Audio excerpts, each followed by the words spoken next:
Welcome to the Gestalt IT Rundown for Wednesday, June 30th, 2021. My name is Tom Hollingsworth, and happy Meteor Watch Day to all of you amateur astronomers out there. We are happy to be bringing you a great lineup of tech news stories this week, and I am joined by my wonderful co-host and his snazzy shirt today, Mr. Stephen Foskett. Stephen, thank you for joining us. Why, thank you very much, Master Tom Barr. Well, we're going to go ahead and kick off with some of the interesting stories that hopped across our desk. And well, of course, the first interesting story is probably going to be Apple, mostly because they're partnering with somebody else. So a report that was released this week by The Information said that Apple is increasing the amount of data that they're storing on Google Cloud. The report stated that Apple has stored 8 exabytes worth of data on Google Cloud storage and is on track to spend $300 million on the service in 2021. Now, that means they're up 50% from where they were last year. And the question now becomes, is Apple unable to store all of this data on their own private iCloud data center storage? Or are they just looking to take advantage of economies of scale or things like that? Or does this just mean that people are really, really wanting to store things on iCloud and Apple's trying to keep up? Stephen, could this possibly be a statement from Apple that multi-cloud is the way to go? I suppose. I mean, who knows? The first thing we got to say is we just can't know what Apple is thinking here. They could be doing, it could be any of those things. It could be they don't have the capacity. It could be that this is just burst capacity, because this is Apple we're talking. And while 8 exabytes sounds like a lot of data, when you have the scale that they have, that literally could just be burst capacity. Who knows? Or it could be capacity for a specific application. Maybe there's some application that Google's cloud is just good with. A thing that springs to mind immediately is, Google has a lot of AI processing capability in their cloud. Maybe Apple is not just leveraging their storage, but also leveraging their, TensorFlow image processing in the cloud. We don't know. But on the other hand, I'd say this is probably good news for the industry, because frankly, as with international relations as well, the more collaboration we have between gorillas, the less battles we have between gorillas. And maybe if Google and Apple are working together, and according to this report, Apple is Google's single biggest customer, so big that Google apparently nicknamed them Bigfoot. Maybe Google's not going to be jerks to Apple, and maybe Apple's not going to be jerks to Google, and maybe that helps everyone. So I guess if there's a take-home message for enterprise tech, it's that multi-cloud is a real thing, and even Apple does it. So if Apple can do it, well, maybe you should be thinking about it too, instead of trying to own everything. So Tom, let's turn now to a company that we're both pretty familiar with. Zero Trust is a hot commodity right now, and Illumio is making the most of it. The security firm announced last week that they've secured a Series F funding round of $225 million, led by Thoma Bravo. Roger that. The valuation of the company came in around $2.75 billion, making them a shiny unicorn in the security space. CEO Andrew Rubin deflected questions about the status of a future IPO on a recent call. Tom, we're pretty familiar with Illumio. What do you think about this? Well, they are definitely in the middle of a very hot market for Zero Trust because, we covered a Zero Trust story on the rundown last week. We've been talking to a lot of companies who are integrating Zero Trust network architecture into a lot of the things that they're doing. When you look at the number of breaches that we're seeing, Zero Trust seems to be a shiny hammer for all of those nails. But the thing that gives me pause is, one, a Series F, that's late, like really late. 2, Thoma Bravo led the round, and I'll put this diplomatically. I am curious to see how they are going to recover their investment here. And the third thing that gave me pause as I was reading through the story is that the CEO is, the old Daffy Duck, ho, haha, turn, dodge, parry, thrust, anytime anybody asks him about an IPO, because it sounds to me like he's in over his head when it comes to that. I mean, his statement was about as non-statement as you can get. Well, if we keep helping our customers the way that we're supposed to, then an IPO is just a natural part of the process. Yeah, that sounds like somebody wants to get paid. And he's not going to be one of them because he owes money to a lot of different people. I love the people at Illumio. I think they're doing a really great job, and I really hope that this succeeds for them. But I really hope that that success means that they're able to continue to provide a good product for their customers, and not that they're going to have to unwind the long, long Series F list of people that have funded this company. All right, Stephen, let's talk about your home state. Oh, sorry. Let's talk about the state where you live right now. Because I'm not saying that Ohio is quickly becoming the IT version of Florida, but this story does make you wonder. The Ohio legislature has dropped a controversial element of their state budget that would have limited local governments in their ability to offer broadband services. The budget amendment would have also forced municipalities to shut down their existing services and prevent new ones from being formed. Now, according to news reports, this amendment was not discussed publicly before it was attached to the bill in a party line vote in the Ohio Senate. It was dropped in the reconciliation process because it was not present in the House version. And now everyone's making statements about the fact that they really didn't mean to do that, even though they did vote for it. Stephen, could the Ohio government really have been short-sighted enough to say, well, we don't need to encourage cities to provide their own broadband?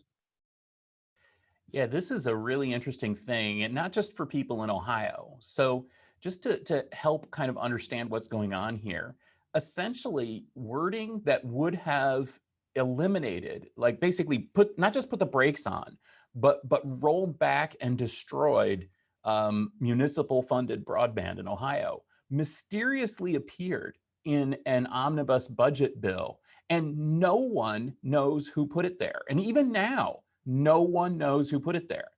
Full disclosure, one of my friends is actually an Ohio State rep and was one of the people who this week moved to keep this out of the House bill and voted against it. So I feel like I'm on the side of angels here.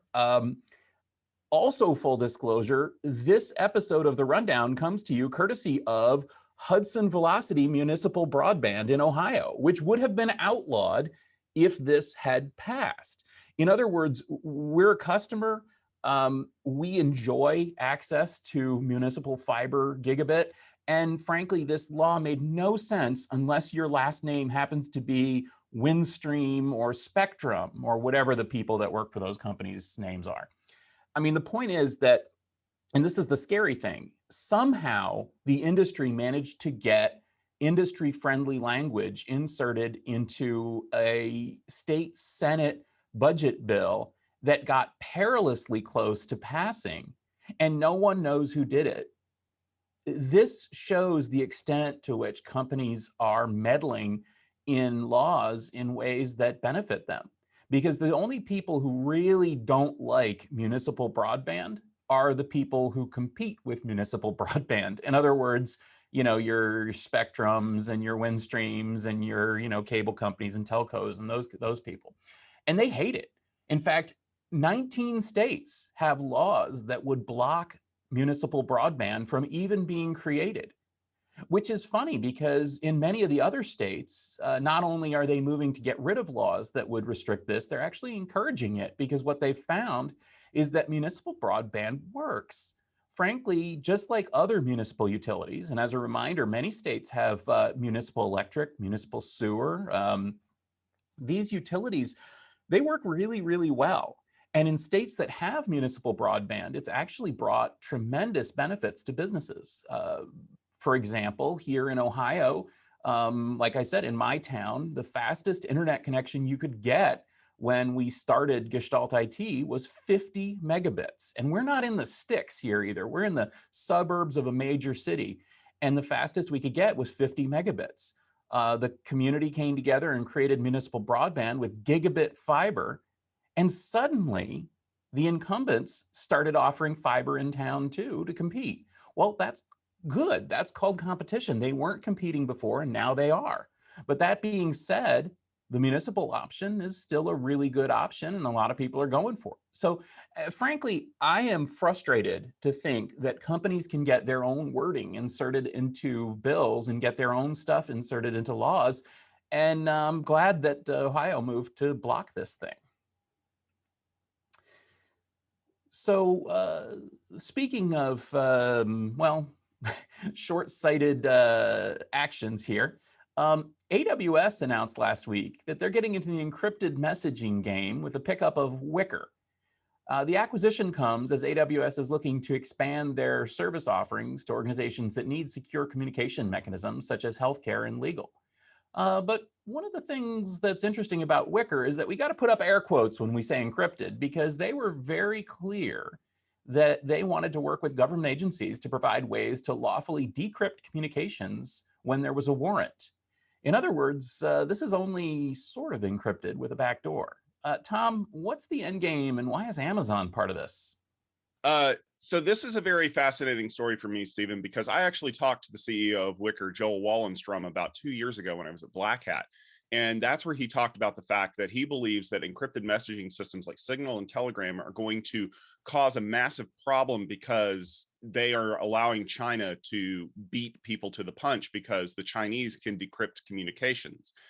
Specifically, when I was talking to him, he didn't use the word backdoor, which is one of the ones that we commonly use when we talk about having people with the ability to decrypt the communications. He specifically talked about the front door.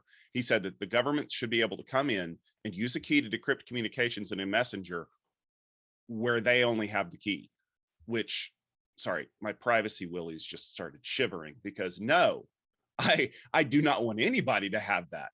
But I think that the pickup here is that Wickr was an easy pickup for Amazon. And when you look at the story that announced this, they're really trying to move into spaces where encrypted communications are kind of important. Think about electronic healthcare record exchange. Think about legal conversations. And when you think about the number of times that you've had to have conversations over the last year with people that you would normally want to have them face to face, you see how important this might be. I just wonder what's going to happen when there's an exchange and it happens over Wickr and the FBI suddenly wants to get involved. And right or wrong, I mean, they obviously wouldn't be getting involved unless there was a really good reason for it.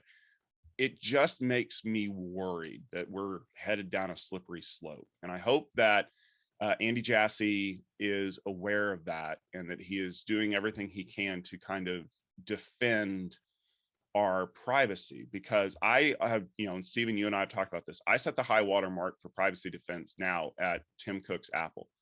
We will not only rigorously defend your privacy as much as possible, we will actively defend your privacy. We will find the holes that people are using and we will plug them as quickly as possible, because your data, your privacy, your PHI is more important to us than a silly government.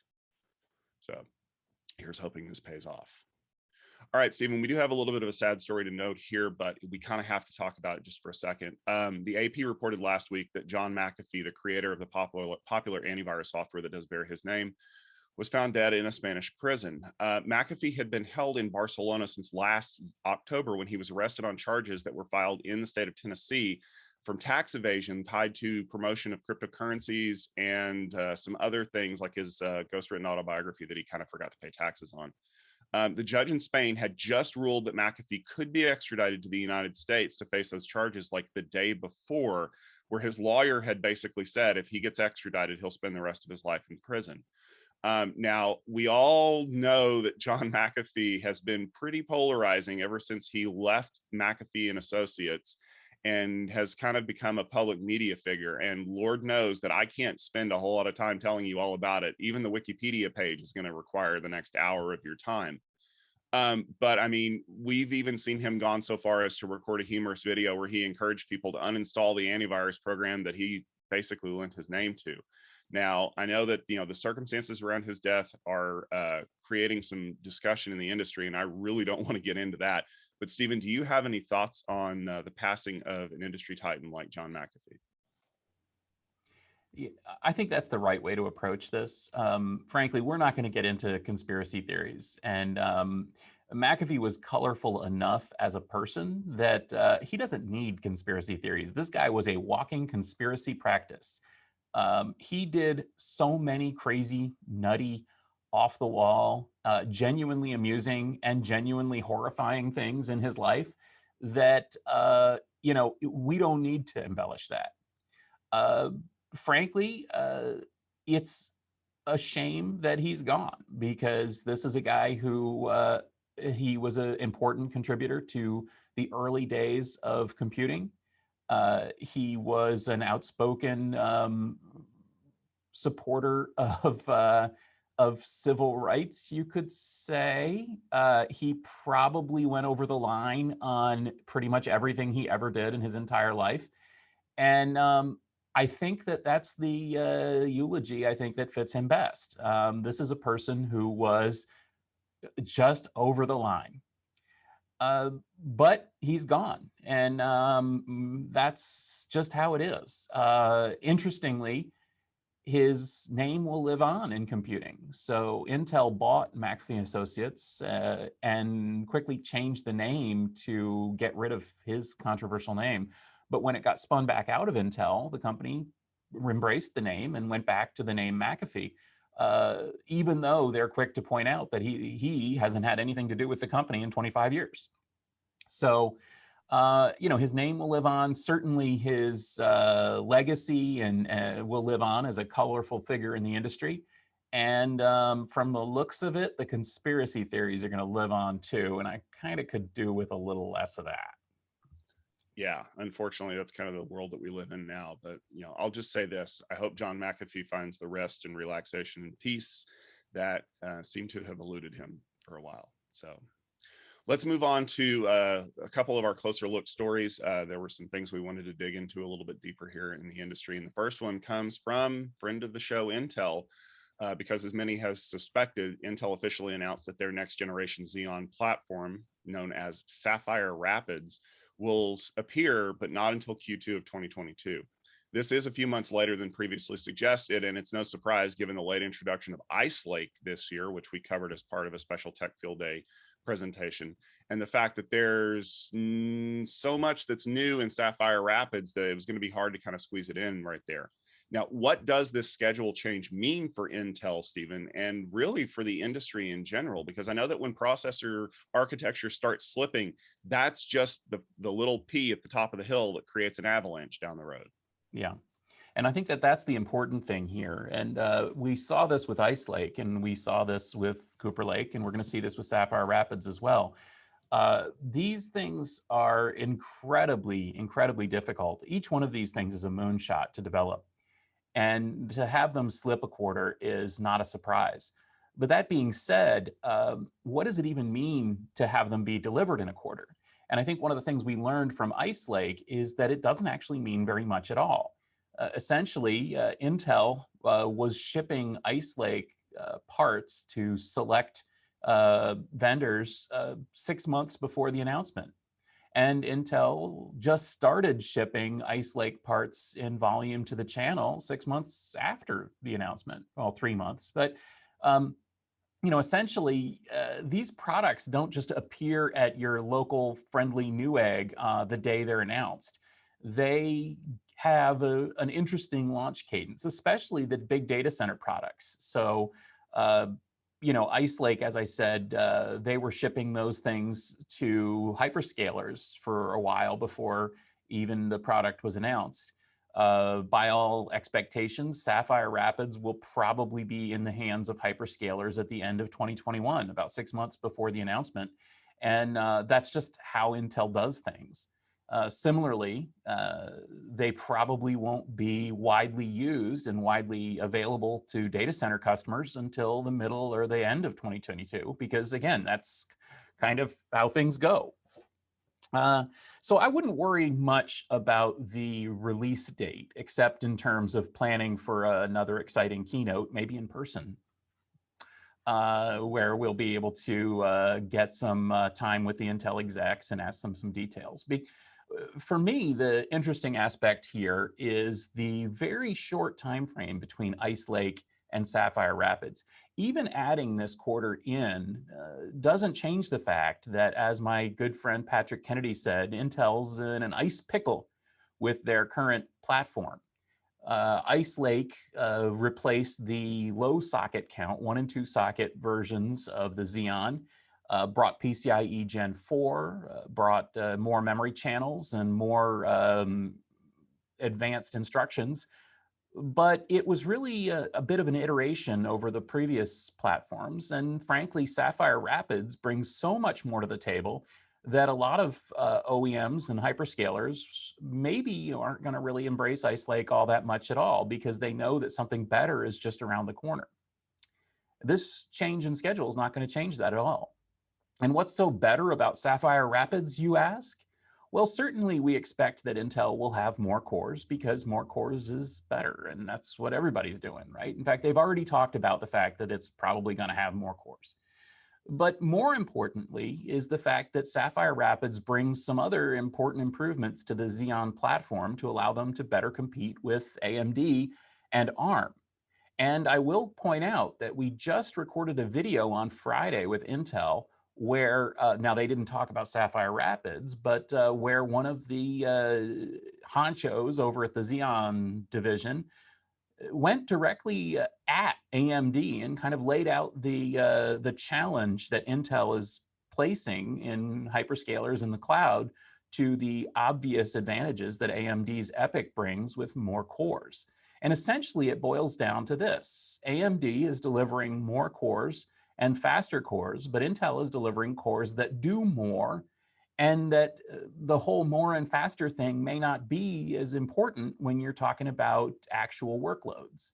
So for example, one of the things that Intel brings is specialized processing for machine learning and other matrix math operations that AMD simply doesn't have. And these things are not a little thing either. We're talking instructions that make the CPU 30 times faster at some tasks than previous generation parts. And frankly, that's enough to make up for the fact that you've got half as many cores and that each core is maybe 5% slower. So we've got to keep this stuff in mind. Sapphire Rapids will continue this. In fact, Intel has already said that it includes advanced matrix extensions, AMX. And this, to me, is a real cannon shot at AMD.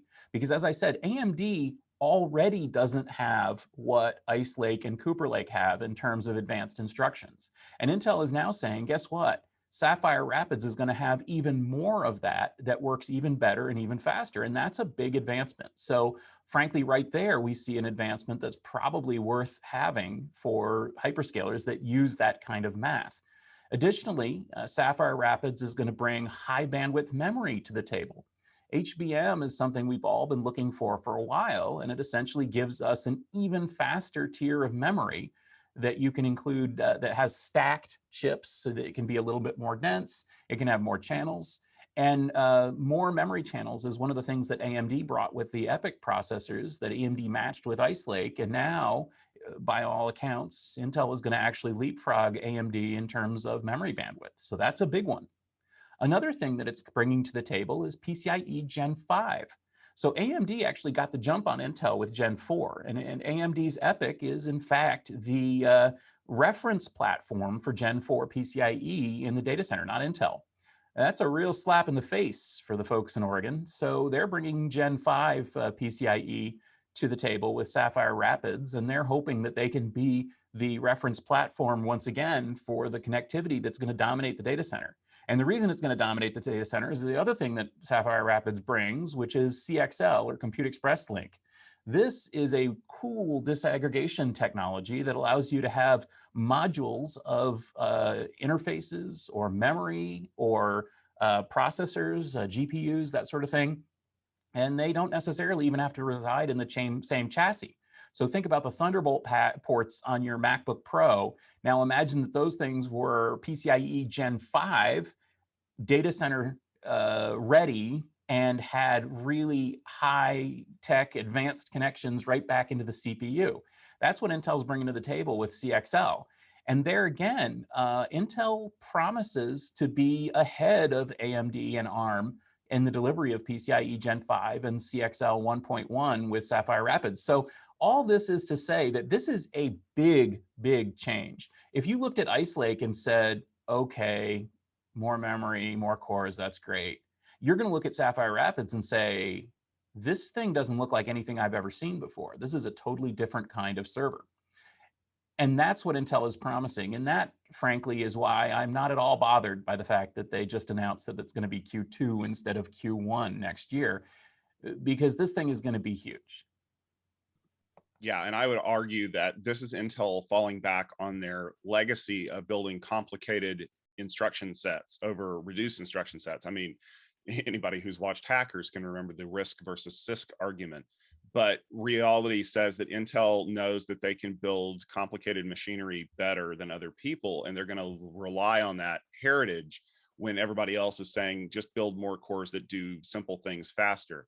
And when you look at the supporting architecture that you just laid out, that is to support what I would say is a monster core that has so much capability, it can do pretty much anything you want. And I have also been a fan for many years of the wait until it's done before you ship it. Whether it is, a AAA video game title or a movie or any kind of technology, don't push it out the door because the investors say that you need to have it win this quarter. You really need to wait until everything is finished, because if you push this out the door and it's not complete, you will never hear the end of it. And let's be fair, as great as Pat Gelsinger is, he needs a big home run in order to put Intel back on the map in a good way. And I think that Sapphire Rapids has the capability to do that.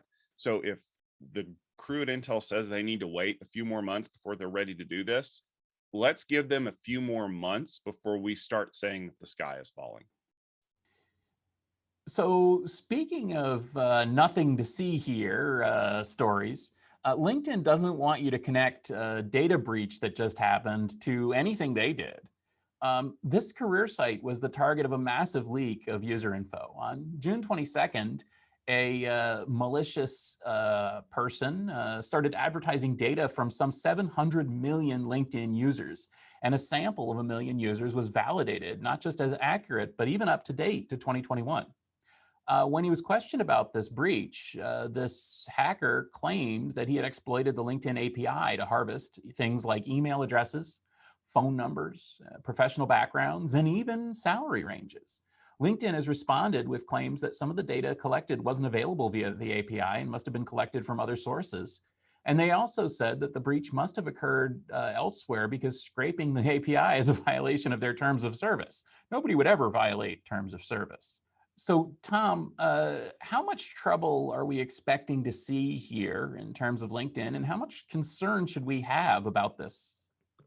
Well, if the report is to be believed, this is something like 92% of all of their user accounts that had some form of the data pulled on it. Now, a lot of it's public, like it's, email address, name, phone number. So, okay. And they had a big data breach of about 500 million records before, which doesn't look well for them.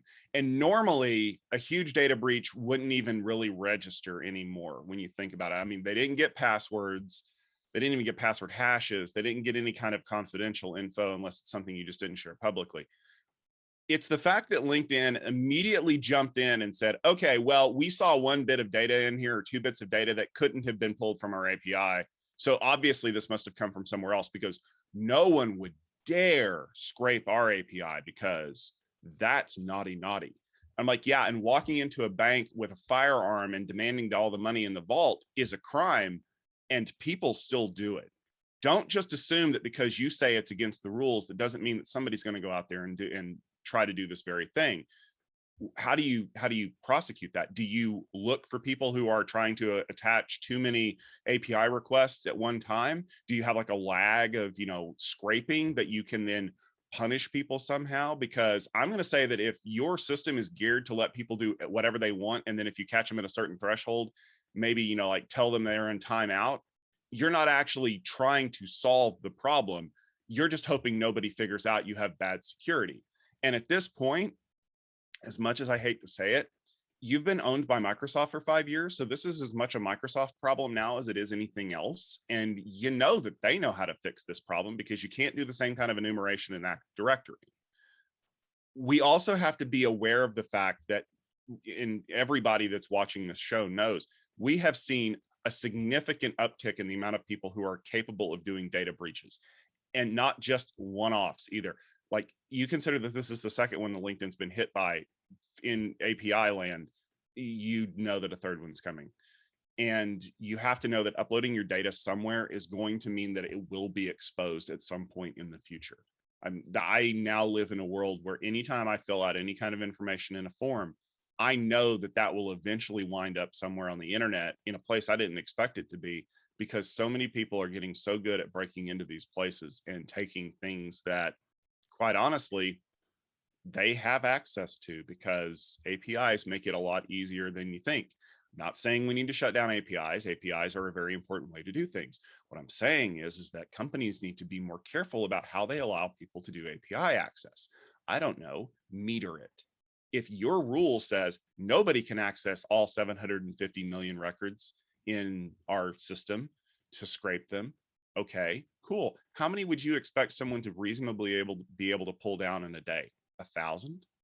Which sounds like a lot to me, but I'm not the one who's writing these scripts. Cool. Rate limit. You pull down more than 1,000 records in a day, you're not just in timeout, we're timeouting your account until you call us and tell us what you're up to. And then we will read you the riot act if you're doing something you're not supposed to.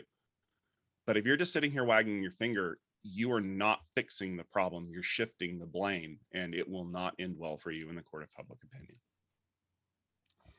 Yeah, I think that unfortunately, though, there may be no way to stop a dedicated person from scraping a site. I mean, it's publicly available information, or at least it's moderately available information.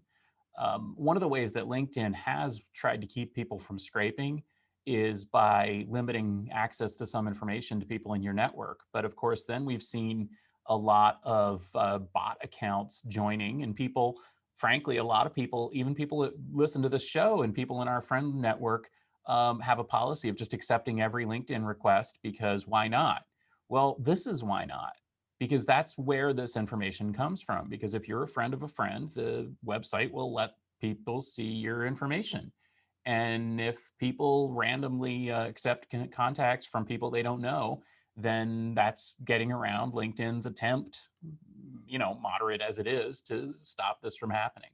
Frankly, I'm going to go back to what Tom said a few minutes ago, which is, if you put this stuff up on a website that is publicly or widely accessible, it's going to get scraped.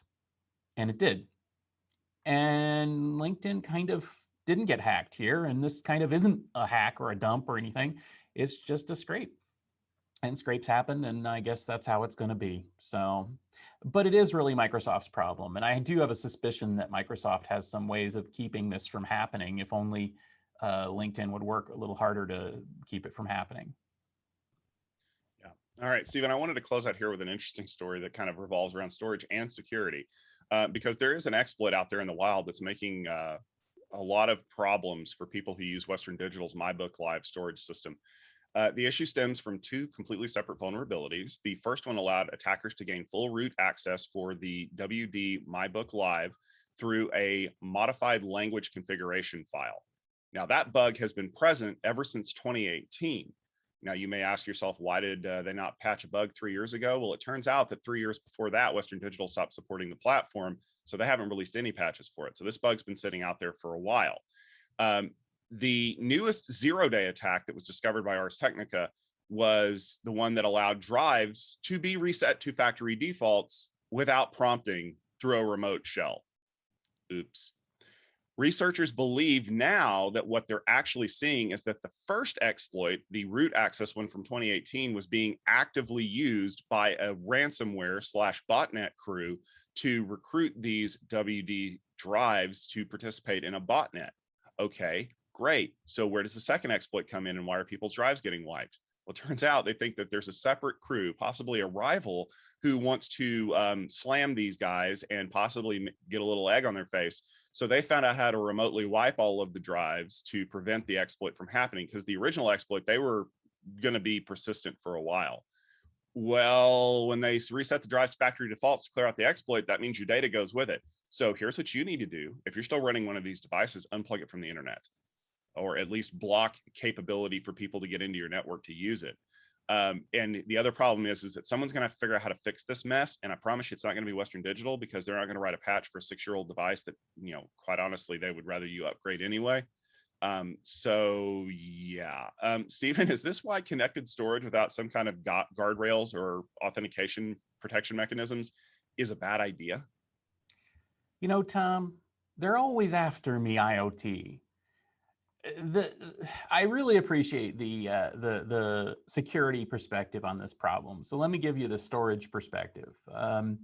Frankly, these MyBook Live drives are old. We're talking about technology that was created back when the third digit of the year was a 1 instead of, or maybe even a 0.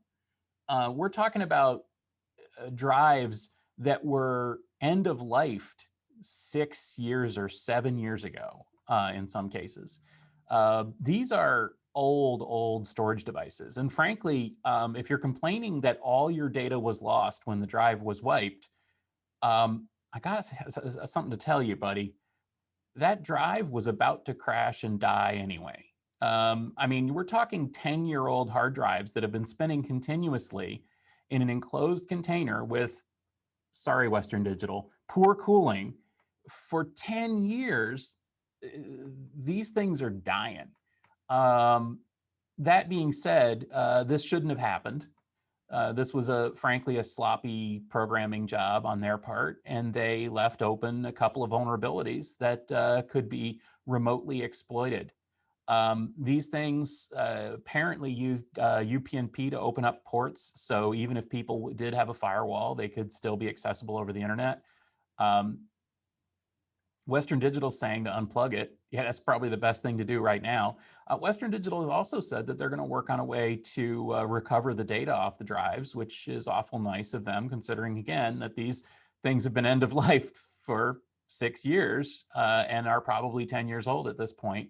But that being said, if you were using encryption, you're not going to be able to get your data back. And many people who lost data because of this wipe are probably not going to really know or investigate or go through the hassle of recovering that data. And I think that in many cases, the data is going to be lost. So there you have it. Effectively, this shows just how bad a lot of IoT devices are. The only reason that this thing is a story is because we're talking storage, and storage is persistent. But this is actually no different in my mind from the remote exploits that have affected security and surveillance cameras, that have affected other kinds of IoT devices, all those kind of, and I'm not using a particular brand here, but like web connected TV devices and internet connected appliances and so on. Many of those have similar problems with them. And I've actually, being part of the retro computing community, I've actually enjoyed some of the exploits for these things. So for example, once the transporter was no longer supported, the old Jeff Barrow post-Drobo thing, I hacked mine to get into it. I hacked my Pogo plug to get into it just so that I could run arbitrary code on it. I've got a iOmega IX4 that was similarly compromised in order to give you root access in shell. And again and again and again, down we go. That's sort of how it is with these kind of IoT devices. I think, frankly, that we as an industry are expecting too much from these devices. And frankly, it's not going to live up to user expectations. I mean, if a user thinks that something's going to be secure, and you're delivering it on an IoT platform with haphazard, shoddy coding, it's not going to be secure, and it's going to get hacked eventually. And maybe that's today, maybe that's 10 years down the road, but it's going to happen. So from a storage perspective, don't expect too much from these devices. And secondly, from a storage perspective, don't expect that a single hard drive sitting on your shelf running continually for 10 years with poor ventilation and books and plants and cats stacked around it is going to last for 10 years, because it ain't. And let me make a special note here to any malicious actors out there who are thinking about their future plans to create a botnet. Don't do it on a device that's probably going to get chucked out the door in a year anyway, when all of the pieces inside of it die and everyone's like, oh, well, I've got to upgrade to the newest, latest, greatest, whatever. Use a little forethought. I think you'll be happier with your results. Stay away from the storage. Arr. Well, with the sage wisdom of the Dread Pirate Storage Roberts over here, that will just about do it for this episode of The Rundown. We want to thank each and every one of you for tuning in each week, because we enjoy being able to bring you the news. Stephen, we've got some exciting stuff coming up. What are some of the things that you're working on that people should be aware of? Well, as I said, I strongly recommend checking out the videos from Cloud Field Day 11, especially that Intel video. We'll link to it in the show notes here if you want to see what Intel is saying about working with or working against AMD in the cloud. But the rest of the presentations are great as well, and those are all up on YouTube. So just go to YouTube/TechFieldDay and click on the Cloud Field Day 11 playlist. Pretty much anyone listening to this is going to find a few really valuable presentations in there. We're also working on Storage Field Day, which is coming up in August, so keep an eye out for that. And I'm going to announce here for the first time that we're going to be doing a special event with Dell as well in August. And you should definitely check that out too, because we're going to learn a lot about Dell Technologies enterprise offerings in that. So that's also the first week in August. Yeah, and I've got some more events coming up as well that are focused on networking and mobility. And I will tell you that we have a very exciting announcement that we just put up on gestaltit.com this week, that there will be a networking field day focused on service providers.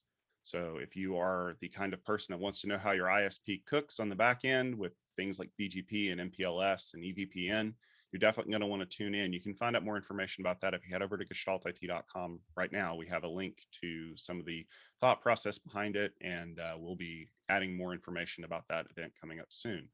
But in the meantime, you can also hang out at gestaltit.com, where you can read some of the great articles that we've been writing about some of the events that have been going on, some of the briefings that we've been involved in, some of the exciting technology that's been coming up, as well as some favorites that we have of our community's posts.